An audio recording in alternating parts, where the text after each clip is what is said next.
Bonjour et bonsoir en fonction de l'endroit où vous vous trouvez actuellement. Une fois de plus, on va partager un enseignement puissant. Bon, bref, ici, nous allons parler de la comparaison de Bible. Vous voyez, Bible, donc vous savez, la seule version authentique, originelle, donc à la Tambale, avec quelques versions des Bibles actuelles classiques. Vous voyez, quelques versions des Bibles actuelles classiques. Donc, ici, on va faire la comparaison entre Bible et les Bibles classiques. Donc, je ne vais pas citer toutes les versions des Bibles parce qu'il y en a des centaines et des centaines. Donc, si je fais la vidéo pour parler des centaines, on va même pas finir aujourd'hui. Mais on va prendre trois versions des Bibles actuelles classiques pour comparer ces versions avec Bible. Donc, et pourquoi trois versions? Quelles sont ces trois versions? On va prendre la version Bible de Jérusalem, traduction Bible, traduction du monde, non pas du monde mot, euh, Louis II 1910 et aussi traduction Fabre Olivet dans la cosmogonie. Et pourquoi je prends ces trois versions? Tout simplement parce que aussi, j'avais déjà discuté avec une personne à l'époque et c'était une personne qui était vraiment à fond, à fond, à fond dans le catholicisme. Et on était en train de parler des Bibles. Cette personne était persuadée, c'est-à-dire c'était sa conviction à elle. Cette personne se disait, en gros, me disait que elle reconnaît qu'il y a bel et bien les erreurs, des contradictions, ainsi de suite, dans les Bibles actuelles classiques, mais que pour lui, il n'y avait pas d'erreur dans la version de la Bible de Jérusalem. Parce que pour lui, selon lui, Jérusalem, la Bible de Jérusalem, il se disait que c'est le pape, c'est-à-dire le pape, les papes qui sont venus successivement à une certaine période, pas tous les papes. Bon, et y compris même les évêques, tout ça là, eux, ils utilisent la Bible de Jérusalem. Donc, si le pape utilise la Bible de Jérusalem, c'est que lui reconnaît en gros qu'il n'y a pas d'erreur, il n'y a pas de contradiction. C'est ça sa compréhension. C'est en cela où je vais commencer par euh, Bible de Jérusalem. Donc, on va comparer le récit du début, c'est-à-dire de la Genèse, de Genèse à partir de Genèse 1 à Genèse 10. On va aussi prendre Genèse 2, Genèse 3 en fonction des parties aussi pour faire la comparaison avec Bible. Et on va voir à travers ces comparaisons, parce que quand vous lisez même le début de la Genèse, vous voyez que ça se ressemble, presque toutes les versions se ressemblent. Donc, qui c'est qui a copié sur l'autre? Est-ce que Louis II a copié sur Darby? Est-ce que Darby a copié sur Osteval? Est-ce que Osteval a copié sur Fab Olivet? Est-ce que Fab Olivet a copié sur Jérusalem? Bref, il y a tellement, mais eux tous, ils sont d'accord quand ils écrivent au début que eux, ils ont traduit, donc ils ont copié dans les textes originaux hébreux et grecs. Selon eux, c'est hébreu et grec. Donc, on va donc faire ici la comparaison.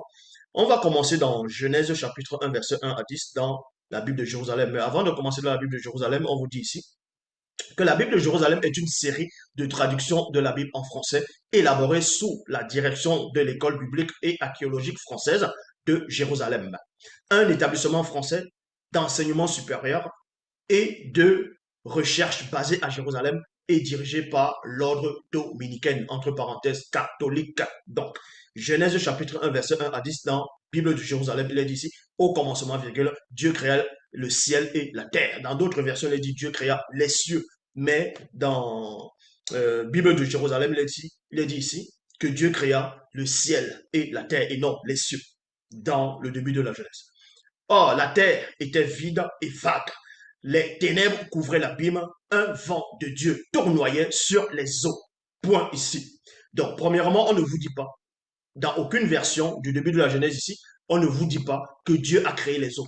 Vous voyez, on dit, c'est-à-dire, quand il commence l'histoire, on vous apprend que, oh, la terre était, c'est-à-dire Dieu au commencement a créé le ciel et la terre. Certains pourront dire oui, oui, mais il a créé le ciel, il a créé la terre. Mais il a créé la terre comment? Parce qu'en créant la terre, quand on explique, on vous montre que les eaux étaient déjà là. C'est-à-dire cette masse d'eau était déjà là.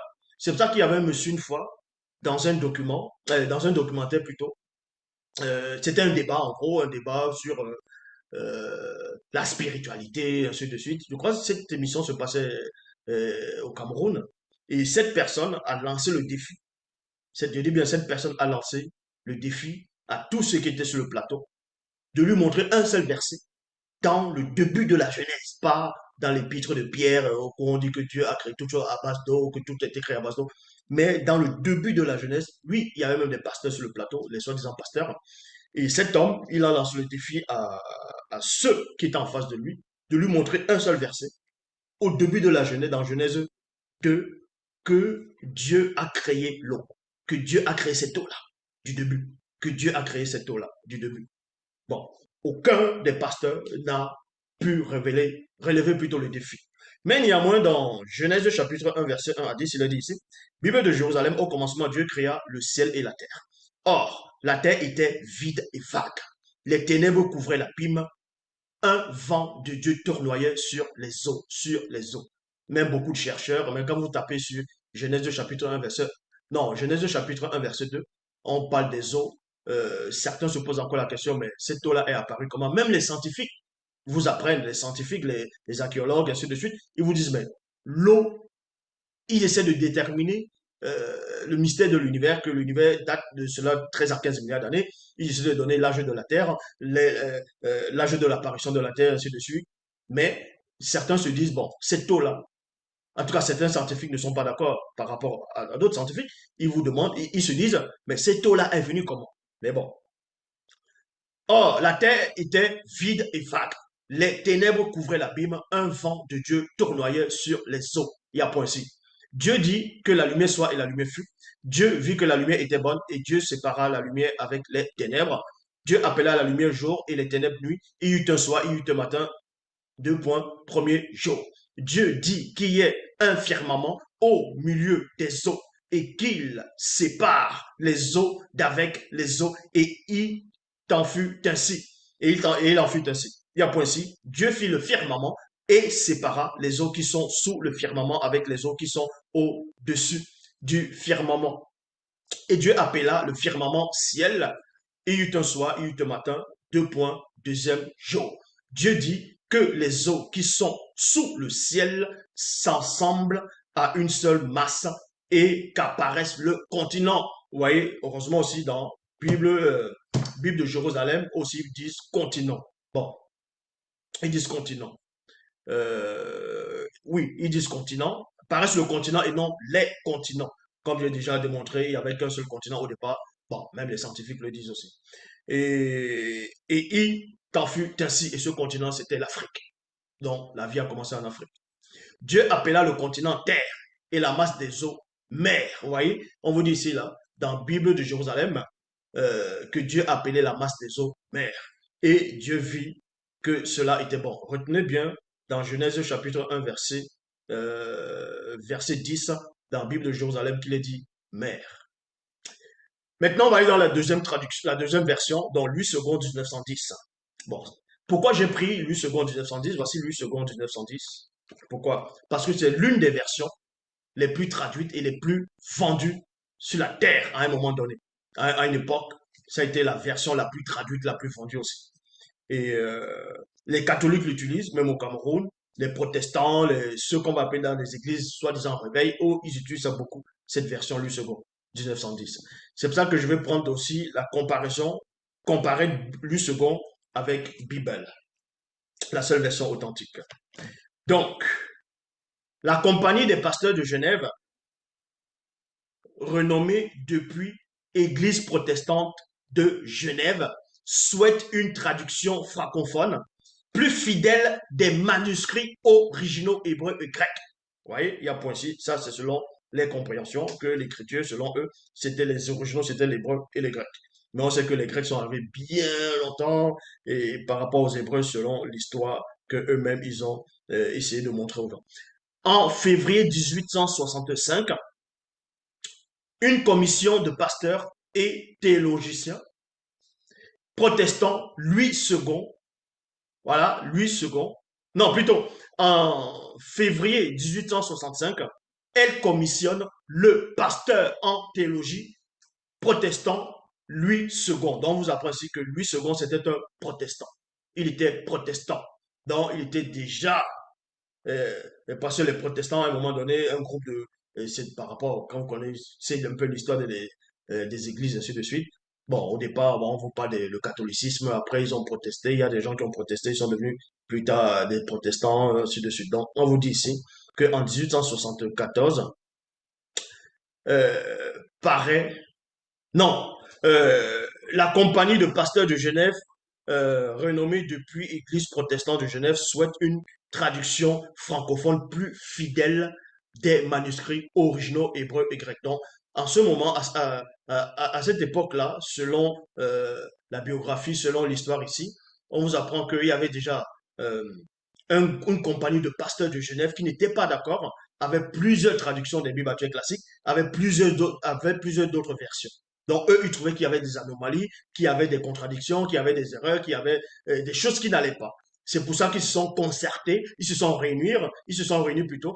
Donc, ils ont envoyé, ils ont commissionné, et ils ont trouvé que c'était pas fidèle par rapport aux textes originaux. Et donc, quand ils se sont réunis en février 1865, elles ont commissionné un pasteur qui était renommé à cette époque-là, connu sous le nom de Louis II. Donc, pasteur et théologicien. Donc, il faisait la théologie. Protestant, il était protestant, Louis II, pour cette tâche. Selon la convention signée, la traduction de l'Ancien Testament devrait être terminée en 6 ans. Donc, on lui dit que va traduire, donc va prendre les autres versions, tu vas les recopier, mais maintenant, tu vas essayer, en gros, tu vas faire sortir l'essence même de ce que ceux-là n'ont pas pu faire sortir, donc basé sur les recherches sur les tests originaux, selon ce groupe de pasteurs. Et lui, second, va accepter la tâche. Donc, on vous dit ici, selon la convention signée, la traduction de l'Ancien Testament devrait être terminée en 6 ans. Donc, il devait terminer cela en 6 ans. Second remet son manuscrit à la fin de 1871. Il remet son manuscrit son manuscrit basé sur d'autres manuscrits. En 1874, apparaît la première édition de la traduction de l'Ancien Testament, associée à une traduction du Nouveau Testament, Testament dû à Hugues Autramar, professeur du Nouveau Testament de la faculté de Genève. Il y a point ici. Lui second se rend personnellement à Oxford, Oxford pour s'assumer de la quantité, pour s'assurer de la qualité du premier tirage, de la qualité du premier tirage. La traduction soulève les critiques des protestants. Donc, quand lui second a traduit ce dont les autres pasteurs l'ont demandé de faire, et beaucoup de personnes se sont irritées, beaucoup de personnes ont protesté, beaucoup de personnes, dont on vous dit ici, la traduction soulève les critiques des protestants orthodoxes.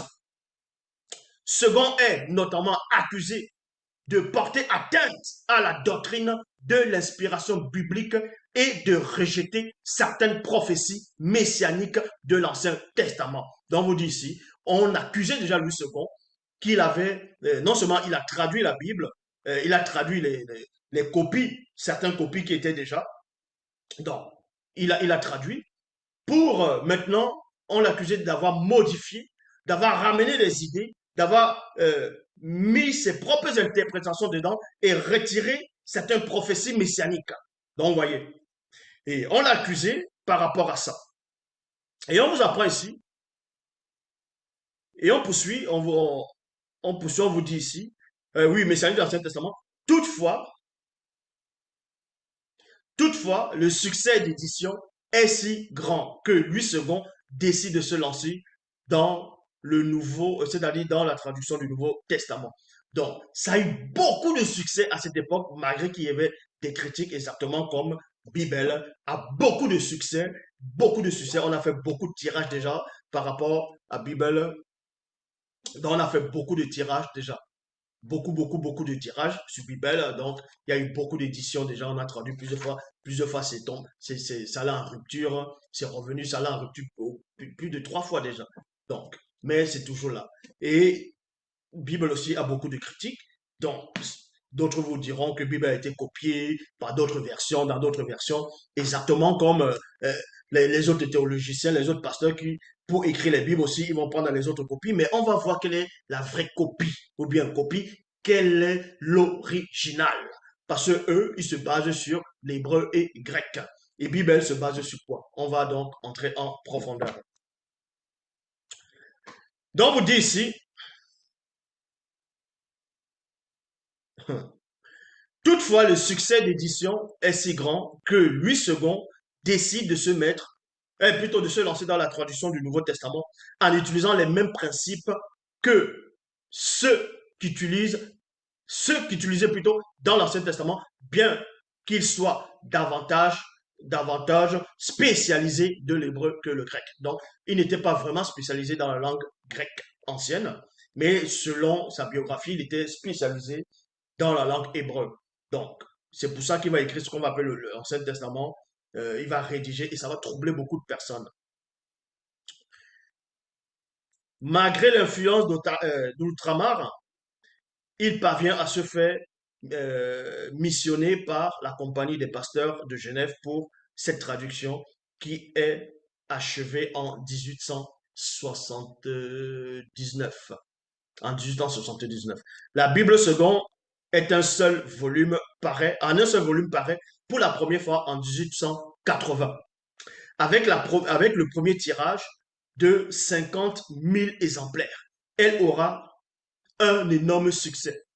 Édité simultanément à Oxford, Paris, Lausanne, Deschâtel et Genève. 300 000 exemplaires seront publiés entre 1880 et 1910. Avec l'accord de Louis II, son texte fut révisé par un groupe de pasteurs de la théologie français et suisse. Au XXIe siècle, la traduction révisée de 1910. Voici la traduction révisée de 1910. Voici la traduction révisée de 1910 que j'ai ici. De 1910 est l'une des plus populaires auprès des protestants et des chrétiens évangéliques francophones. Donc c'est pour ça que je me suis permis aussi de prendre Louis II de 1910 parce que c'est une des versions qui a troublé beaucoup de personnes à l'époque quand c'était sorti. Maintenant, on va comparer aussi Louis II du début de la Genèse, Genèse 1 à Genèse 10. Donc, Genèse chapitre 1, dans la traduction Louis II de 1910, à partir du verset 1, il est dit: Au commencement, Dieu créa les cieux et la terre. La terre était informe et vide. Il y avait les ténèbres à la surface de l'abîme et l'Esprit de Dieu se mouvait au-dessus des eaux. Vous voyez ici, même dans Louis II de 1910, on ne vous dit pas que Dieu a créé ces eaux-là. Je dis bien uniquement dans la Genèse chapitre 1, verset 2. On ne vous dit pas que Dieu a créé les eaux ici. Vous voyez? Donc, je répète, la terre était informe et vide. Il y avait les ténèbres à la surface de l'abîme et l'Esprit de Dieu se mouvait des eaux. Mais avant son Dieu, au commencement, Dieu créa les cieux et la terre. Certains vont dire, oui, c'est logique que Dieu a créé les cieux et la terre, donc il a créé les eaux aussi. Mais cet homme avait lancé le défi de savoir où est-ce que c'est écrit mot pour mot que Dieu a créé les eaux dans Genèse 1, 2. C'était le défi qu'il avait lancé. Verset 3, Dieu dit que la lumière soit et la lumière fut. Dieu vit que l'autre verset, Dieu vit que la lumière était bonne et Dieu sépara la lumière avec les ténèbres. Dieu appela la lumière jour, il appela les ténèbres nuit, il y eut un soir, il y eut un matin, ce fut le premier jour. Ce fut le premier jour. Dieu dit qu'il y ait une étendue entre les eaux qui devrait séparer les eaux d'avec les eaux. Dieu fit l'étendue et il sépara les eaux avec les eaux, non, qui sont au-dessous, de l'étendue avec les eaux qui sont au-dessus de l'étendue, et cela fut ainsi.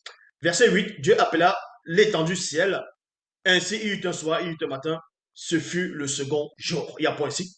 Dieu dit que les eaux qui sont au-dessous du ciel se rassemblent et qu'à un seul lieu, et que le sec paraisse. Il y a point ici. Et cela fut ainsi. Verset 10, Dieu appela le sec terre et appela la masse des eaux mer. Dieu vit que cela était bon. Donc, comme j'ai dit dans la Bible de Jérusalem, à la place que Dieu appelle la masse des eaux euh, terre, il va plutôt appeler, euh, euh, non, pas la masse des eaux, le sec, que de l'appeler terre directement, il va l'appeler, appela le continent. Vous voyez, appela le continent terre. Tandis que Louis II, 1910, le mot continent n'apparaît pas. Donc, allez savoir quelle est dans la traduction, on va dire, hébraïque ou bien les textes originaux, selon les textes originaux, c'était écrit quoi? Terre ou c'était écrit continent? C'était écrit quoi? Continent, c'est-à-dire le sec là était écrit quoi? Sec appela le sec terre. Mais le sec, dans la Bible de Jérusalem, à la place du sec, c'est continent. Et ça, c'est logique, parce que c'était ce nom-là. C'est comme ça, ce sec-là, certes, c'était sec, c'est un bloc, mais c'est le continent. Donc, il a pris le mot continent où par rapport à la traduction. Alors, lui, second dit le sec, terre, et la masse des eaux, mer. Remarquez ici qu'ils disent encore la mer. Maintenant, on va aller dans traduction Fab-Olivet, c'est-à-dire la cosmogonie. Déjà, Fab-Olivet, c'était un protestant cévénol, donc c'était un protestant aussi.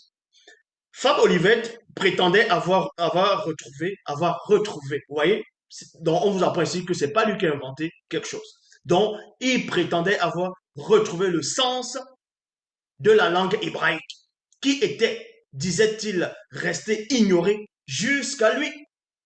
Donc, pour Fab Olivet, tous ceux qui sont venus traduire avant lui, c'était du n'importe quoi. C'était pas traduit fidèlement selon les tests hébraïques. C'est pour ça que lui aussi va se lancer maintenant dans la traduction. Remarquez, comme je dis, les tests hébraïques selon eux, on va arriver après. Mais vous savez que la langue hébraïque n'est pas la langue originelle. Vous voyez, mais les linguistes le disent. La langue hébraïque n'est pas la langue originelle. Bon, il y avait déjà les peuples africains qui étaient là sur la terre bien longtemps avant qu'on parle même de la notion des Hébreux. Est-ce que vous comprenez? Là, euh, je vais même quand même vous le redémontrer. Donc, la langue hébraïque n'est pas la langue du début, n'est pas la langue du premier peuple de la terre, des premières personnes qui sont venues sur terre. Je ne parle pas des animaux ici. Euh, ici, on vous dit, dans la cosmogonie, chapitre 1, verset 1 à 2, maintenant je vais prendre deux versets, c'est-à-dire deux versets dans la cosmogonie, c'est-à-dire dans la traduction de ce fable-là, Olivet, et je vais aussi prendre deux versets jusqu'au verset 10, et je vais prendre presque toute la Genèse par rapport à cette version, et on va comparer aussi avec Bible, pour voir celui qui est fidèle.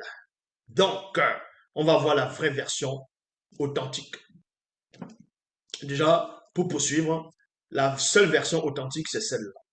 Ça veut dire que là, je lis au début, parce que quand vous lisez dans les versions classiques, on vous dit traduit d'après les textes originaux hébreux et grecs. Mais quand vous lisez Bible, au début, on vous dit ici récits primitifs ancestraux du peuple originel. Et le peuple originel, ce n'est pas les Hébreux. Est-ce que vous comprenez? Donc, ces écrits existaient déjà dans ce qui est dans la Bible, existaient déjà parmi les peuples noirs de la terre. Et tous ceux qui sont arrivés après, que ce soit la langue hébraïque, ainsi de suite, ils ont pris les copies, ils ont fait que retraduire. Donc, quand Zouloula vient, il regarde toutes les autres versions, il voit exactement où est-ce qu'ils ont piqué dans les récits, où est-ce qu'ils ont pris dans le récit primitif ancestraux du peuple originel, il récupère cela et il met ça, il fait ressortir ça, l'essence originelle. C'est pour ça qu'on va aller ici, dans la cosmogonie 1, 2. Dans le principe, Elohim, lui, les dieux, l'être des êtres, avait créé en principe ce qui constitue l'existence des cieux et de la terre. Et à point ici. Mais la terre n'était qu'une puissance contingente d'être dans une puissance d'être. Point virgule. L'obscurité, virgule, force, intrigante. Oui, intrigante plutôt, et compréhensive, enveloppait l'abîme, source infinie de l'existence potentielle, et l'esprit divin, souffle expansive et vivifiante, exerçait encore son action génératrice au-dessus des eaux.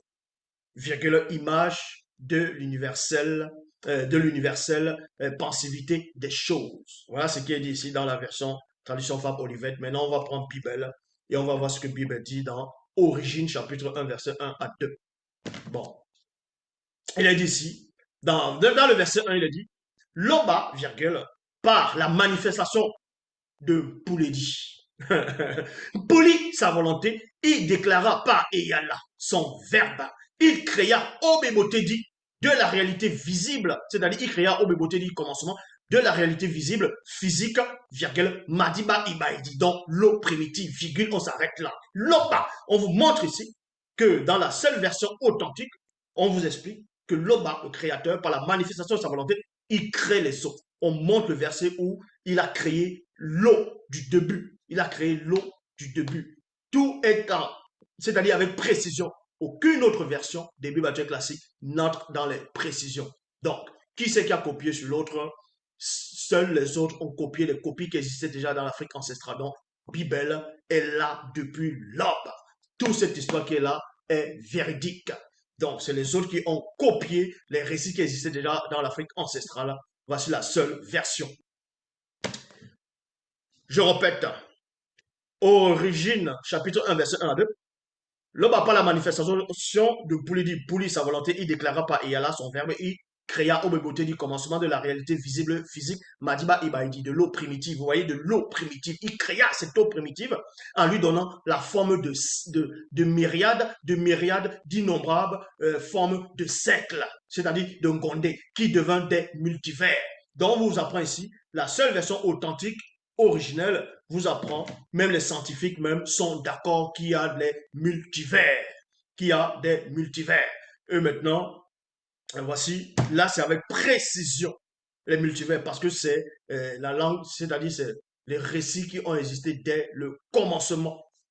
Donc, on vous dit ici, en lui donnant la forme de myriades d'innombrables formes de grondés, qui devint des multivers, ensuite il est séparant en les éloignant les uns des autres par des étendues, et il créa aussi le globe terrestre, et ayant lui aussi la forme de Gondé Tedjeledi, c'est-à-dire cercle rond. Verset 2. Massima Wase, donc, parce que la planète Terre était une masse d'eau fluide primordiale, sans vie physique, et était suspendue dans l'immensité de l'univers visible. L'Oba, oh la connaissance. L'obscurité mystérieuse couvrait le gouffre très profond et la manifestation de la volonté de l'Oba et la volonté de l'Oba par son verbe exerça encore son talent générateur d'au-dessus de l'eau primitive, d'au-delà du grand voile hors de l'univers. Dans la traduction Fab Olivet, ils ont essayé de mettre action génératrice au-dessus de l'eau, au-dessus des eaux. Il y a virgule, image de l'universel, pensivité des choses. Or, dans la Bible, il est dit ici, là, l'Oba, par son verbe, exerça encore son talent générateur d'au-dessus de l'eau primitive, où il y a la précision, l'eau primitive d'au-dessus du grand voile, hors de l'univers. Ça, c'est la précision des écritures originelles. Ainsi, cette puissante entité du grand ordre des choses se mit à cheminer d'au-dessus de l'eau primitive, d'au-delà du grand voile. Il y eut des voix et des bruits, et des voix infables qui n'est pas permis à un homme d'exprimer. Tandis que dans les Bibles actuelles classiques, dans toutes les versions, on vous dit que l'Esprit de Dieu se mouvait au-dessus des eaux. Or, ici, c'est la précision, parce que eux, ils n'ont pas pu avoir accès directement, c'est-à-dire ils n'ont pas compris quand ils sont venus traduire les versions classiques, quand ils sont venus prendre les copies dans l'Afrique ancestrale, ils n'ont pas pu euh, euh, recopier ça fidèlement parce que l'esprit dès l'écriture les avait empêchés, mais ils ont pris quelques fragments et c'est là où on va voir les fragments, c'est aussi, ils vont prendre quelques similitudes pour plus tard mettre ça dans les traductions comme les traductions Fab Olivette. Donc, l'obscurité mystérieuse couvrait le gouffre très profond et la manifestation de la volonté de l'Oba exerçant encore son talent générateur au-dessus de l'eau primitive et au-delà du grand voile, c'est-à-dire hors de l'univers. Ainsi, cette puissante entité du grand ordre des choses se mit à cheminer au-dessus de l'eau primitive, d'au-delà du grand voile, et il y eut des bruits, et il y eut des bruits, il y eut des bruits et des voix ineffables qui n'est pas permis à un homme d'exprimer. Vous voyez, ça c'est la connaissance, la précision.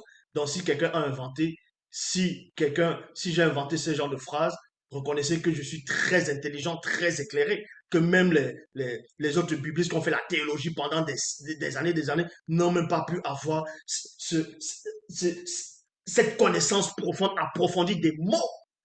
Donc, on va aller dans la cosmogonie, chapitre 1, verset 3 à 4. Il est dit, or, virgule, il avait dit, lui, les dieux, lui, les dieux, point virgule, la lumière sera, et la lumière avait été. Et considérant cette essence lumineuse comme bonne, il avait déterminé un moyen de séparation entre la lumière et l'obscurité. Maintenant, on va aller dans Origine, chapitre 1, versets 3 à 4. Il est dit ici pour comparer. Pas la manifestation de sa volonté, non, pas la manifestation de la volonté de l'Oba, par la manifestation de la volonté de l'Oba, son verbe se fit entendre. Que la lumière soit manifestée dans le visible. Et son rayonnement fut. On vous apprend que c'est l'esprit de la terre. Est-ce que vous comprenez? Parce que tout ce qui existe a un esprit. Tout ce qui vit a un esprit. C'est-à-dire vivre comment euh, lors de la création. Bon, il y a ça, j'ai déjà fait des vidéos sur ça. Mais là, c'est la précision. Son verbe se fit entendre. Et on vous dit ici, là, que la lumière soit manifestée dans le visible. Je suis la seule personne qui utilise ce mot-là dans le visible parce que c'est en fonction de la traduction qui vient directement. Voilà, c'est écrit ici. Récits primitifs ancestraux du peuple originel. Récits primitifs. On ne dit pas traduction d'après les textes originaux. Non. Ça, c'est les textes directement. C'est l'origine ici, là. Bible, c'est l'origine. Bon, c'est pour ça que on va pas maintenant pour que d'autres puissent comprendre le langage qui est écrit ici par rapport à cette langue-là. C'est pour ça que le seul mandaté vient, il traduit ce récit originel. C'est pour ça qu'on dit ici récits primitifs ancestraux du peuple originel traduit en français par Zulula 100. Donc, dans Bible, Origine, chapitre 1, verset 3 à 4, il est dit ici, par la manifestation de sa volonté, l'Oba, non, pas la manifestation de la volonté de l'Oba, son verbe se fit entendre et la lumière fut manifestée. Et la lumière fut manifestée dans le visible et son rayonnement fut, c'est-à-dire l'esprit de la terre. La manifestation de la volonté de l'Oba décida que la lumière serait le mystère du chemin serait le mystère du chemin des êtres inférieurs qui auront la grâce de venir à la source du non visible. Et la manifestation de la volonté de l'Oba démêla le chemin de la lumière d'avec le chemin initial des ténèbres. L'Oba, ça c'est la haute connaissance. Est-ce que vous comprenez? Donc quelqu'un qui est capable d'inventer ce genre de mots, de rajouter ces mots dans une traduction, c'est que cette personne est vraiment, wow, elle est inspirée par un esprit intelligible, terriblement fort. Cosmogonie, chapitre 1, versets 5 à 6. Toujours dans la traduction Olivet, il est dit ici, désigna, virgule, lui, les dieux. Cette lumière élémentaire, non, élémentisation intelligible sous le nom du jour, sous le nom de jour, manifestation phénoménique universelle, virgule, et cette obscurité, virgule, existence sensible et matérielle, sous le nom de nuit, manifestation négative et nuitation des choses.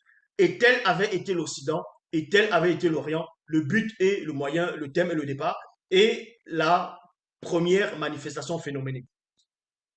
Verset 6, déclarant ensuite sa volonté, il avait dit, lui, les dieux. Et vous savez que Dieu, ça veut dire divinité, l'être supérieur, donc tout ça, c'est les faux trucs, ça. Bon, lui, les dieux, il y aurait une expansion plutôt altérée au centre des eaux, au centre des eaux. Il y aura une force rarifiante opérant le partage de leurs facultés opposées. Bon, lui au moins par rapport à cet homme-là de Fab Olivet, par rapport au lui second, par rapport à d'autres qui sont venus réécrire les Bibles, que ce soit à son époque, que ce soit avant lui ou après lui, lui au moins il a été un tout petit peu, je dis bien un tout petit peu fidèle des copies qui circulaient déjà dans l'Afrique ancestrale. Bon, c'est pour ça qu'on va aussi comparer avec Bible, Origine chapitre 1, verset 5 à 6. Dans Origine chapitre 1, verset 5 à 6, il est dit, la manifestation de la volonté de l'homme a désigné cette lumière, énergie vivante, intelligible, sous le nom de Bounya. Manifestation phénoménique universelle et cette obscurité, existence inaccessible, sous le nom de Boudou, le thème et le départ de la première manifestation phénoménique. Ainsi, il y eut un soir, il y eut un matin, ce fut le premier jour dans le visible. Dans le visible. Verset 6. Manifestant ainsi sa puissance créatrice, la manifestation de la volonté de l'Oba traça sur cette eau primitive, la planète Terre plusieurs couches en forme de cercle, plutôt, les unes des autres avec des étendues, donc vides, pour les éloigner les uns des autres, les unes des autres. Maintenant, on va aller toujours dans Cosmogonie, chapitre 1, verset 7 à 8. Il est dit, et lui, l'être des êtres. Déjà, ils reconnaissent que les dieux, les divinités, c'est un être. Un être. Bon. Et lui, l'être des êtres, avait fait cette expansion altérée. Il avait excité ce mouvement de séparation entre les facultés inférieures des os et les facultés supérieures, et cela s'était fait ainsi. Désignant, virgule, lui, les dieux, cette expansion altérée du nom de cieux, les eaux altérées, deux points, et tel avait été l'Occident, et tel avait été l'Orient, le but et le moyen, le thème et le départ de la seconde manifestation phénoménique. Maintenant, on va aller dans Bible, dans Origine, chapitre 1, verset 7 à 8, pour faire toujours la comparaison. Il est dit ici, la manifestation de la volonté de Loba fit la voûte céleste. Loba fit, par la manifestation de sa volonté, une séparation entre les eaux primitives, entre les eaux primitives qui devraient être au-dessus de la voûte céleste visible et les eaux qui devraient être au-dessus de la voûte céleste visible. Les eaux qui sont au-dessus, il est rendu mi-léger, c'est-à-dire nuage. Bible, c'est la précision. Nuage. Il rendit aussi une partie de cette eau visible, c'est-à-dire invisible, vent. Et aussi sous une forme vaporeuse, vapeur. Ainsi, virgule, il rendit également les eaux de dessous mi-solides. Mi-solide, c'est-à-dire tout bête. Donc, océan. Remarquez qu'il est dit océan. De différentes températures, et cela fut ainsi.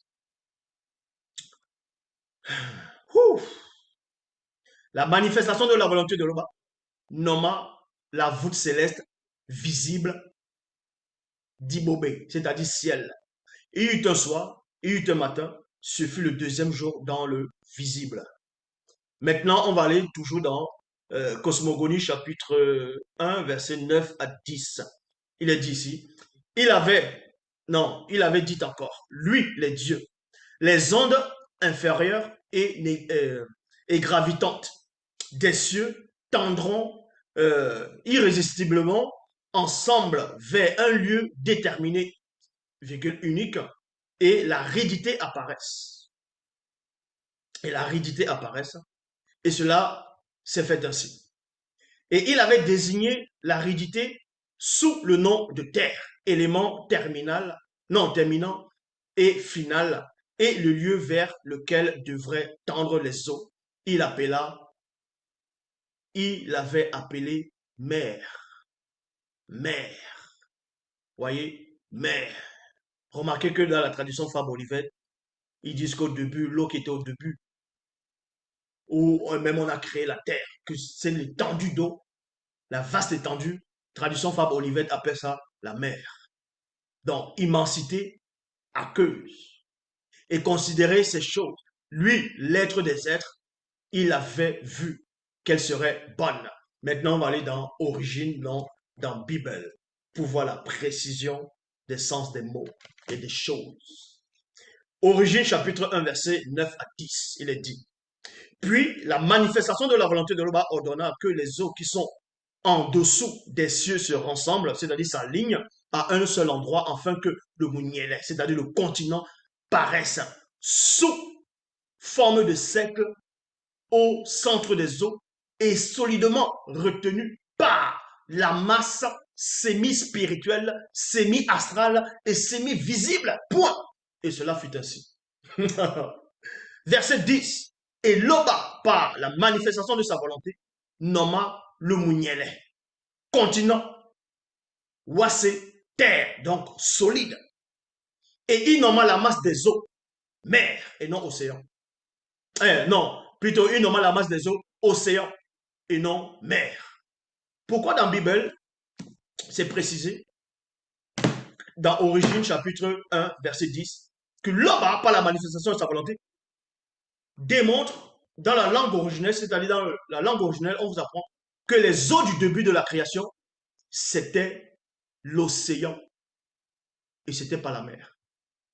Donc, traduction Louis II, Jérusalem, Fab Olivet, ils se sont tous gourés parce que c'était pas la mer, c'était l'océan. Les scientifiques même affirment cela. Pourquoi? Parce qu'on vous dit ici, par définition, l'océan est plus étendu. L'océan est plus étendu. Point. La superficie du plus petit d'entre eux, c'est-à-dire on vous dit qu'il y a maintenant il y a 5 océans et qu'il y a un sixième qui est en train de se manifester, mais néanmoins, les chercheurs qui ont cherché avec des informations exactes, ils vous disent, selon les recherches, ils vous disent que le plus petit océan, la superficie du plus petit océan, on vous dit ici, euh, par définition, l'océan est plus étendu que quoi? Plus étendu que la mer. Donc, l'eau qui était au début de la Genèse ne pouvait pas être l'océan. Elle ne pouvait pas être la mer, plutôt. C'était l'océan. Parce que c'était l'océan primordial. Et la terre était là. Et tout le reste était vaste. C'était l'océan primordial. C'était pas la mer. C'est pour ça qu'on vous dit cela. Par définition, l'océan est plus étendu. La superficie du plus petit d'entre eux, l'Indien, dont on vous dit que l'océan le plus petit, c'est l'océan Indien, est de 73 millions de kilomètres carrés. Je répète, le plus petit océan mesure, selon les chercheurs, selon les observations, 73 millions de kilomètres carrés. Tandis que la mer, la plus grande, celle d'Arabie, couvre 3,6 millions de kilomètres carrés. Vous voyez? Donc, ça a échappé à Olivier Fad. Ça a échappé à lui second. Ils sont allés mettre la mer, traduction. Donc, ils ont pris ça euh, dans quelle langue originelle, pour savoir dans quelle langue originelle, hébreu et grec, et les textes originaux hébreu et grec, pour savoir que cette masse d'eau étendue au début de la création, c'était la mer. C'était l'océan. Et Bible confirme cela. Il n'y a pas seulement Bible, il y a d'autres versions. Il y a certaines versions, rares versions, qui disent océan à cet endroit au lieu de mer. Maintenant, on va aller dans la cosmogonie, chapitre 1, verset 26 à 27. Toujours dans cette fable olivette, il est dit, continuant ensuite à déclarer sa volonté, il avait dit, lui, les dieux, nous ferons Adam, l'homme universel. Vous voyez? Nous ferons Adam. Donc, ils ont modifié, ils mettent maintenant Adam. Et quand on décide Adam, c'est un blanc. Or, les scientifiques l'ont démontré, le premier homme, c'était un noir. Donc, l'homme du début, que ce soit dans le récit de la Genèse, devait être aussi un noir. Et non l'image qu'on nous présente d'un certain Adam blanc. C'est pour ça qu'on dit ici, continuant ensuite à déclarer sa volonté, il avait dit, lui, les dieux, nous ferons, nous ferons, nous ferons, nous ferons, nous ferons. C'est-à-dire nous, dans le pluriel. Lui, les dieux, nous ferons Adam, l'homme universel, en notre ombre rafraîchie, suivant les lois de notre action assimilante, afin que puissance collective y tienne universellement l'empire et domine à la fois, virgule, et dans le poisson des mers. Dans les poissons des mers. Vous voyez, ils se sont encore courés, ils ont dit le poisson des mers alors que c'était l'océan. La mer, allez voir le début où les mers commençaient, c'était l'océan qui était au départ. L'océan était l'immensité qui était dans la planète. C'est pour ça qu'on dit la terre bleue. Ben, c'était l'océan. C'était ça, cet océan-là. Mais eux, ils se gourent encore, ils disent la mer. Et dans l'oiseau des cieux, et dans les quadrupèdes, et dans toute l'animalité, et dans toute vie reptiforme se mouvant sur la terre. Et lui, l'être des êtres, avait créé l'existence potentielle Adam, l'homme universel. Donc pour eux, Adam, c'est l'homme universel, quoi. Et son nombre réfléchi, non, en son nombre réfléchi, en son nombre divine, divine avec un D minuscule, il avait créé, et puissance collective, il avait identifié ensemble mâle et femelle. Maintenant, on va aller dans Bible, dans Origine, chapitre 1, verset 26 à 27, il est dit, la manifestation de la volonté de l'Oba, continuant ensuite à déclarer par le moyen de son verbe, de créer un être dans la septième manifestation de la nature invisible et visible semblable à des êtres, c'est-à-dire vie, issus d'au-delà du grand voile, non visible, qui aurait la capacité de vivre la condition du visible. Il fallait que cet être, c'est-à-dire esprit de l'homme, puisse avoir un support afin de vivre cette condition du visible dans son état conscient, un lien, un lien entre l'esprit et le corps. Il serait le seul être visible à pouvoir voir de lui-même les entités du grand ordre des choses en vivant consciemment et librement au milieu de leur présence. Quand elles apparaîtront dans le visible, dimension du lien âme, dimension visible, corps physique semi-astral. Pouh! Ouh! Mais Zula, si c'est toi qui as rajouté tes propres phrases, waouh, reconnais que tu es très intelligent. Pouh! Oh là là là là là. L'intelligence là que j'ai là, c'est effrayant, hein. Mais on poursuit, toujours dans le verset 26. Et la nature, c'est-à-dire vie, ADN spirituel commun à tout être du non visible, manifesté par l'intensité lumineuse, du rayonnement, de l'image inférieure des êtres spirituels du sud au-delà du grand voile non visible, devrait être en contact direct par l'interposition de la masse opaque, semi-visible et semi-spirituelle et semi-visible, c'est-à-dire âme. Ainsi, l'union de cette fusion donnera la manifestation de l'image intérieure, vie des êtres spirituels issus d'au-delà du grand voile non visible qui aura la, la même nature intérieure, c'est-à-dire vie et viril, et la peau de cet être physique aura l'aspect de la couleur de l'obscurité noire manifestée de l'union de l'ombre réfléchie des êtres spirituels d'au-delà du grand voile non visible. Ouh! Wow, wow, wow, wow. Parce que c'est moi, sinon mon cerveau n'allait pas supporter cette connaissance qui se déverse dans l'écriture. Afin que puissance collective, ils tiennent universellement l'empire et dominent à la fois dans le poisson de l'océan et non mer. C'était l'océan qui était au début. Dans l'oiseau du ciel visible, dans les quadrupèdes, dans toute l'animalité ainsi que dans toute vie reptiforme se mouvant sur la terre et même dans les deux premiers monstres marins connus sous le nom de Sangwangungwangando, c'est-à-dire le Behemoth et Kokotangungwangando, donc le Léviathan. Là, on n'est que dans le verset 26. Hey! Pouf. Verset 27. Et Loba, par la manifestation de sa volonté, avait créé dans la septième manifestation l'existence potentielle moto, virgule, l'homme noir universel, par la nature, par la même nature inférieure, manifestée de l'ombre, de l'union de l'ombre réfléchie, des êtres spirituels d'au-delà du grand voile non visible, il l'avait créé, virgule, et, virgule, puissance collective, il avait identifié ensemble moto et muto. Maintenant, on va aller dans la cosmogonie toujours, chapitre 2, verset 1 à 2. Donc, on a quitté le chapitre 1, maintenant, dans le chapitre 2. Fouh. Chapitre 2. Il est dit, verset 1 à 2. Ainsi devait s'accomplir en acte, virgule, s'accomplir en puissance et les cieux et la terre.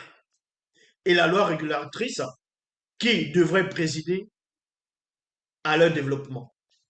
Et lui, l'être des êtres, avait créé l'existence potentielle Adam, l'homme universel, en son nombre réfléchi, en son nombre divin. Il avait créé, point virgule, et puissance collective, l'avait identifié ensemble mâle et femelle. Maintenant, on va aller dans la Bible, dans Origine chapitre 2, verset 1 à 2. Ainsi fut achevé un acte spectaculaire. Les cieux visibles et le globe terrestre et des milliards d'étoiles, c'est-à-dire d'océans, d'étoiles. On ne dit pas les océans des mers. C'est-à-dire, on ne dit pas les milliers d'océans, euh, on ne dit pas les milliers des mers d'étoiles. C'est l'océan des étoiles, avec tout ce qu'il renferme, qui s'accomplir en puissance majestueuse, ainsi que la loi régulatrice qui devrait présider à leur développement. Et l'homme n'a pas la manifestation de sa volonté. Non. Et l'homme n'a pas la manifestation de sa volonté par son verbe ayant déterminé à la septième manifestation phénoménique le jour où fut établi Moto et Muto, l'acte souverain qu'il avait connu, revint à son état primitif. Primitif. Dans cette septième période, après l'entier accomplissement de l'acte créatrice, non, de l'œuvre créatrice qu'il avait effectuée. Ouh. Mais on doit me mettre dans l'académie quand même. Si j'ai pu inventer ces mots-là, on me met dans l'académie quand même. Ouh. Wow. Bon, chapitre 3, toujours dans la cosmogonie, Fabolivet, il est dit, chapitre 3, 24, il est dit, ainsi il éloigna de son poste cet homme universel et fut résidé du principe de l'antériorité des temps à la sphère sensible et temporelle, virgule, un être, un être, un être, un être. Dans les autres versions, il est dit que Dieu avait placé trois chérubins. Or, dans la fable Olivier, il est dit Dieu a mis un être collectif. Maintenant, pourquoi on dit collectif? Et pourtant, on commence par un être. Mais parce qu'il y a les chérubins qui ont souvent plusieurs têtes. Donc c'est les collectifs. Bon. Un être collectif appelé chérubin semblable à la puissance multiplicatrice universelle armée de la flamme incandescente à l'extermination tourbillonnant sans cesse sur elle-même pour garder la route et la substance élémentaire des vies. Voilà ce qu'ils ont écrit. Maintenant, on va dans la Bible, chapitre 2, verset 24. Non, Bible, chapitre 3, verset 24. Ainsi, virgule, il éloigna de son poste de moto cet homme universel et fut résidé du principe de l'antériorité des temps à la sphère sensible et temporelle trois puissantes et terrifiantes entités collectives appelées Bekwali ou Bebute Mundi, chérubin, semblable à la puissance multiplicatrice universelle multiplicatrice, puissance P majuscule, multiplicatrice P majuscule universelle, non, puissance P majuscule, multiplicatrice M majuscule, universelle U majuscule, armée de la flamme incandescente de l'extermination tourbillante sans cesse sur elle-même, pour garder la route de la substance élémentaire des vies, virgule ici là. Alors Fab Olivier s'arrête, il se dit, après vie c'est pour. Parce qu'ils n'ont pas pu percer la révélation, ils n'ont pas vu après, parce qu'on les a empêchés de traduire cela dans les soi-disant Bibles actuelles. Donc ici, dans la Bible, on précise élémentaire des vies qui fut déplacé hors du visible. Hors du visible.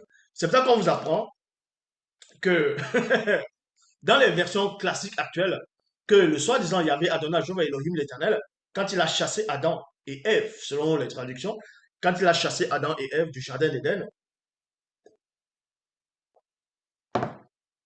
il a mis les chérubins pour protéger le chemin de l'arbre de vie, dont il les a chassés.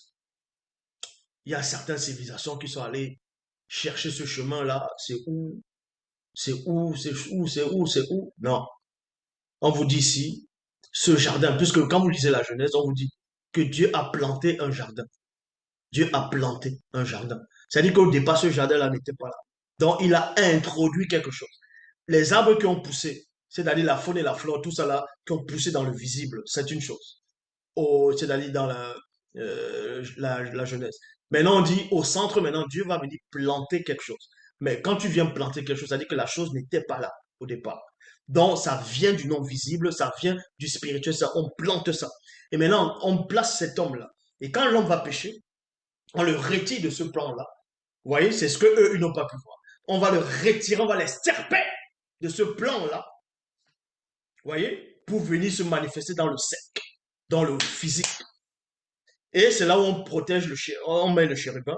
Les chérubins, Fab Oliver dit un seul chérubin, ça, pour protéger ce chemin. Or, on vous apprend, dans la version authentique, originelle qui est Bible, fut déplacé hors du visible.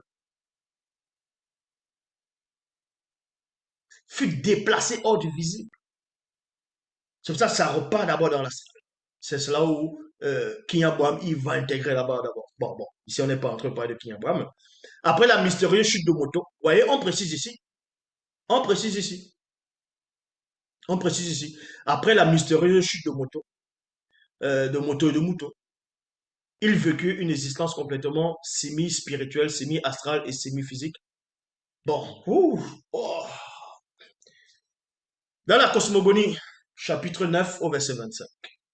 Bon, dans cosmogonie, dans Fable, dans cosmogonie, chapitre 9 au verset 25, il est dit, en parlant de Noé, que Noé a maudit son fils, dans d'autres versions son petit-fils. Et certains disent que c'est par là qu'il est devenu noir. Donc, Maudit a maudit son fils. Comme je dis, d'autres versions disent son fils, d'autres versions disent son petit-fils. Et que soit disant son fils, son petit-fils est devenu noir et que c'était la malédiction des noirs. Ça, c'est ce que certaines personnes disent. Et dans la tradition fabolivette, il est dit ici, dans Genèse 9, 25, et il dit, maudit soit Shannan, Shana, l'existence physique et matérielle. Point virgule.